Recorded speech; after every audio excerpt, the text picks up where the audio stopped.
"Turn off the mic. She's a disaster." Those were the last words Maria heard before the studio went dark. The producers were laughing. The senior anchors were rolling their eyes. And the internet? The internet was already tearing her apart. They said her accent was too thick. They said she looked too provincial. They said she didn't have the prestige for the evening news. But 5 years later, those same producers would be begging her to save their network. And the people who mocked her, they were the ones chanting her name in the streets. This isn't just a story about a promotion. It's a story about the moment a country stopped looking for a perfect face and started looking for a real soul. Maria grew up in a small village where the only window to the world was a battery-powered radio. She didn't have a silver spoon. She had a voice, a notebook, and a dream that felt impossible. When she finally landed an internship at a major network in Manila, she thought she'd made it. She was wrong. On her first day, a veteran reporter looked at her and asked if she was there to deliver the coffee.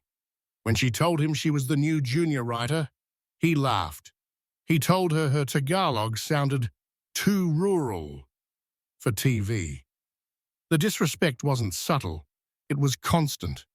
She was given the stories no one wanted. The 3 a.m. shifts, the floods where the water reached her chest, the stories about the poor, the forgotten, and the broken. The network wanted glamour. Maria gave them grit. Then came the night that changed everything. A massive typhoon hit the coast. The star anchors were safe in their climate-controlled studios, reading from teleprompters. But the communication lines were failing. The data was wrong. People were dying because they didn't understand the technical jargon the experts were using. The network was losing the signal. In a moment of pure desperation, the director shouted, "Who's on the ground? Who can talk?" Maria was there. She was standing in a knee-deep torrent of mud. Her hair was a mess. Her makeup was gone. She looked into the camera, and she didn't use the news anchor voice. She spoke the language of the people. She didn't talk about precipitants or atmospheric pressure. She talked about survival. She told mothers how to keep their babies dry.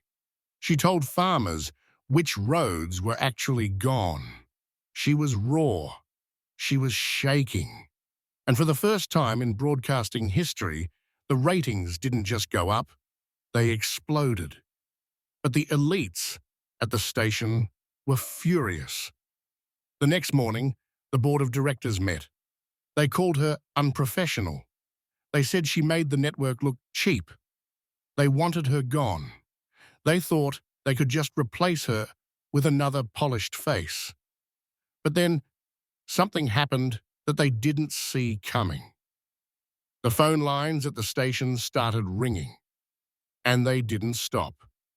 Thousands of letters poured in. Not for the star anchors, for Maria. The people weren't calling to complain about her accent.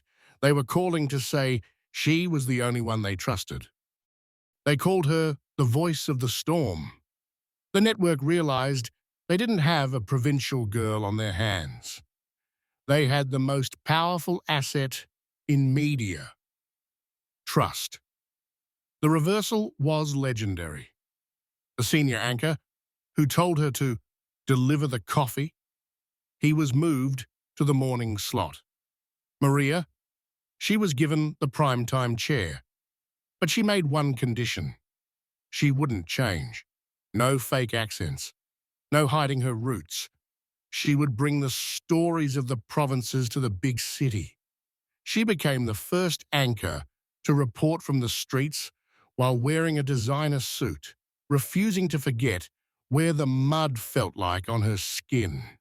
She broke the glass ceiling, not by acting like the people above her, but by being the voice for the people below. Today, She isn't just a news anchor.